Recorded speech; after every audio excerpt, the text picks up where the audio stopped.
Cliford Robinett. October 16th, 1919 was my date of birth. One of the things I'll never forget as long as I live growing up in Des Moines was the neighborhood I lived in over there on the south side of Des Moines on Kirkwood Avenue. We had Italians and Germans and some French. The Depression hit in 1929.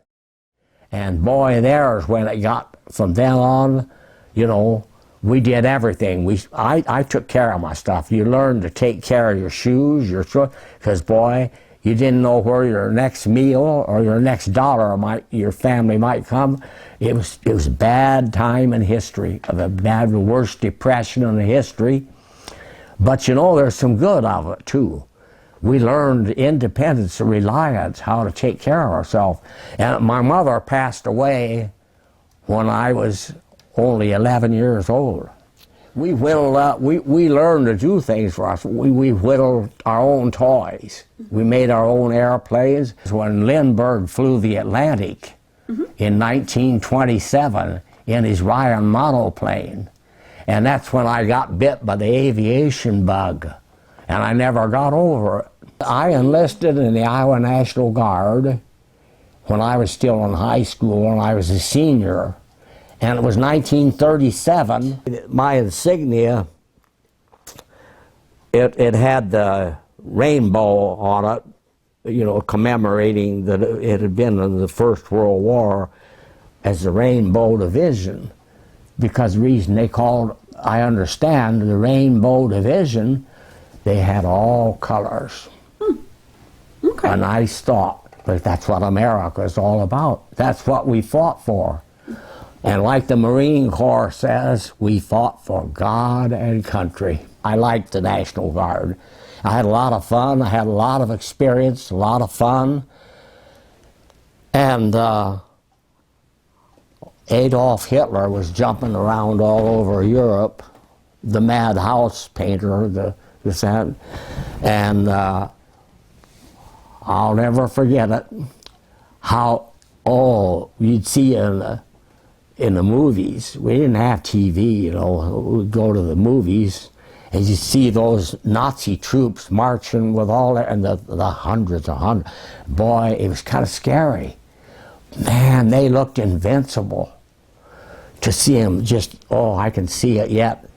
Pictures of them in these books here, the way it looked to see them marching with their goose step and all that too, and all that, woo.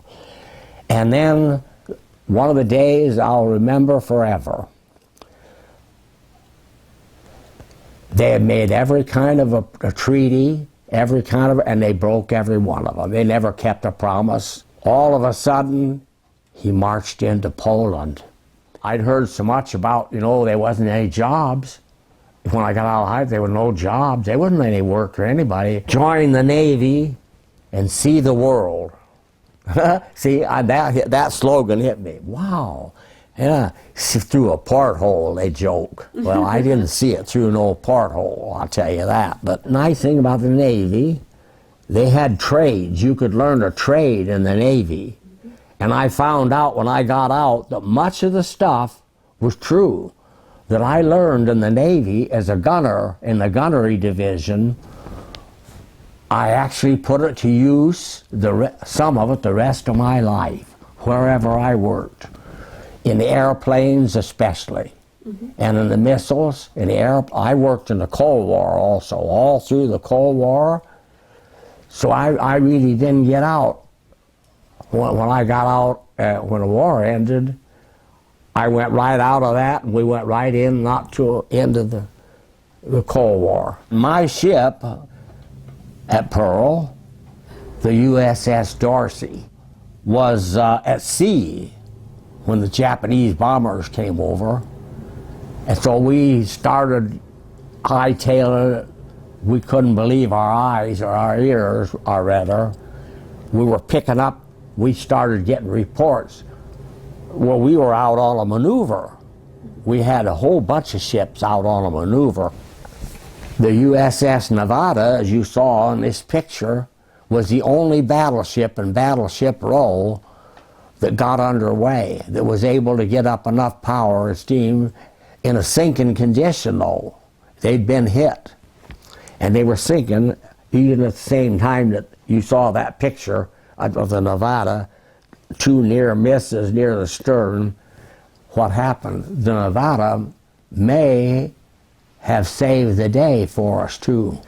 When they got out of the lock and out into the mains to head out, they were just before you head out to get into the open sea, they realized they were in a sinking condition, and some guy, young fella, but he was only a seaman or a first-class seaman. The commanding officer got killed of the Nevada, was hit by one of the bombs that was bombing them and on the bridge, and it killed the commander, and this guy took over. He run right in there and he took over right now, and he knew that they were going to sink right there in the middle of the entrance, and he ordered the ship, he ordered them hard rudder left. He turned the ship as near as he could that way, and then he put full speed astern, and he backed that Nevada at high speed so it ran up on the beach. Every time we went by there, I thank God that happened that way, because otherwise we wouldn't have been able to even got a small boat maybe out of that harbor, because it would have blocked the whole. That would have blocked up the whole. We couldn't have got the ships after we raised them up. We couldn't have got them up and got them out to sea, because it would have been blocked by the Nevada, and being completely sunk, it wouldn't have been an easy job. We were all night long at high speed in storm, a very rough way, and we spent the time getting ready to do, getting stuff dumped overboard and clean the ship, getting ready for battle. And the Dorsey, it had its own way. It'd go down, and it would hit, and it would shake and shimmy, and you'd swear it was going to snap the main mast off, and then it would come up, and as it came up, the bow would come out of the water, would always make a starboard lean like that, and then it was slammed down on the next, and the way, boy, you'd swear it was going to bust the bow off. If we pulled in, there's a long channel that goes into Pearl Harbor, a narrow channel that goes into the east lock and the west lock. We were coming back into Pearl. We got in there, we went along this long channel, real slow to get in, and it was still burning. Fires burned, explosions all over the place. And when we went right by, Hickam Air Force Base was right over. Well, boy, then we saw what it was beginning to get to us. They were bringing all the bodies to the Collier dock, and they had the Collier dock stacked with bodies. They were picked up and bringing near Hickam Field. And Hickam Field had been shot to a shambles. We were coming into Pearl, and I remember I was below decks, and I walked to get up topside at that time, and our ship's doctor, he was up there, and I saw him. He was like from here to that wall over there for me as I was coming up and down the deck, and he said, and he pointed. Oh, I put it together. Submarine. Sure enough, if we hadn't have stopped, we had a submarine, a two-man sub. There's something people there were more of them got in there than people believe. They sneaked in. That's another story. Anyway, they were in there, and to our knowledge, or to my knowledge, they never torpedoed any ships. They were kind of being in there spying. So I stood stock still, because we didn't dare to take a step, because there was a submarine, which we knew was there. They'd hear it through the water. Everybody just stopped there. We shut everything down, shut the engine, stopped dead still, just stayed there. Nobody moved, nobody breathed. All of a sudden, here comes the USS Conningham. I believe it was the Conningham. It could have been, and it came along at high speed and rammed that sub. That sub was off our port bow, no further than maybe 150. And when we came in, boom. The only reason most of our battleships sunk, it was a Sunday morning. Nobody ever dreamed it was a sneak attack, unprepared. They didn't have conditions set for watertight compartments set. They only had skeleton crew aboard. They were all over on Liberty, over on weekend Liberty on a Sunday morning. The harbor overall, Pearl Harbor, is only about 50 to 55 feet deep. So the battleship, naturally, there it sat, just went down and there it sat. So we were able to get to them then and repair them, take parts off and put stuff and raise them up, pump them all out and get them. So we got most of them all back up and sent them back out to battle. Rebuild them for months it took. Clean up, it was a dirty mess. Clean up, that's my ship that I went to New Guinea on. After we had to raise it up and rebuild it and remodel it and make it ready to go back out to fight. So I went to New Guinea to Lady Gulf on that ship with the amphibious forces. Mm-hmm. I was a gunner, and a gunner's mate they call it, a gunner.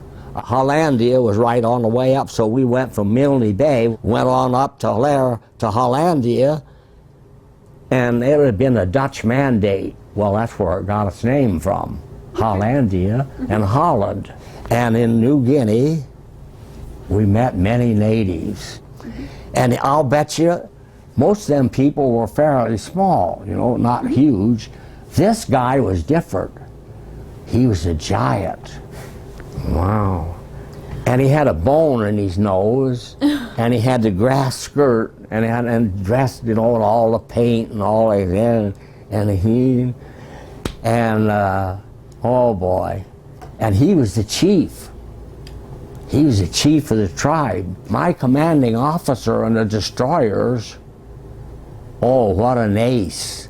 He was Lieutenant Commander Robert M. Mac McKinnon of Des Moines, Iowa.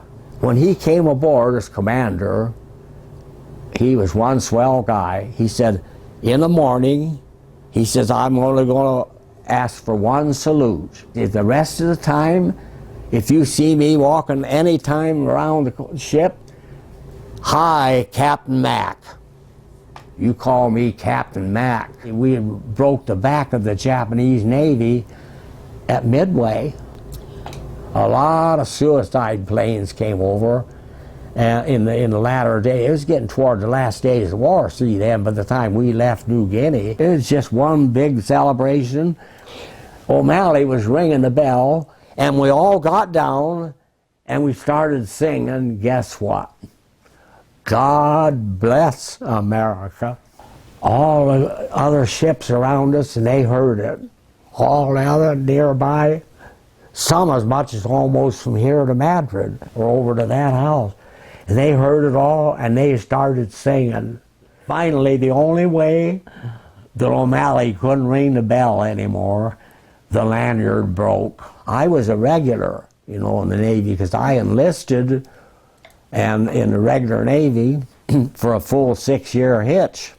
A good many of them were reservists. They could go home right now. Just within a day or less than a day, they were already starting. They were getting processed out. They were going down the gangway with all they were leaving, going back home. My very first morning that I went to work at the Aerojet General at Sacramento, California, and I worked there for 8 years on the missiles and the programs for the space and for the Navy, especially for the Navy, for the Polaris. And then I worked on the RB-36 airplane too, the pacemakers, And I'm just proud. I can't help but to talk about that I got to work. I was honored to be able to help out and to work on that stuff and to learn.